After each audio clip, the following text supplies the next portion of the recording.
Hello, in this video I'm gonna show you how to enable HDMI settings on your CHiQ TV.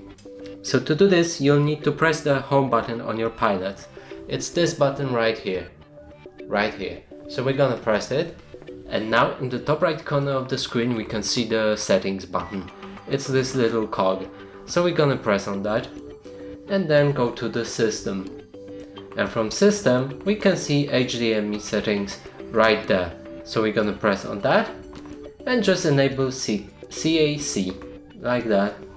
And from here we can customize the settings even more with automatic standby mode, ARC and auto power on. So that's it for this video. Hope you like it. Please consider subscribing to our channel, leave a like and a comment below.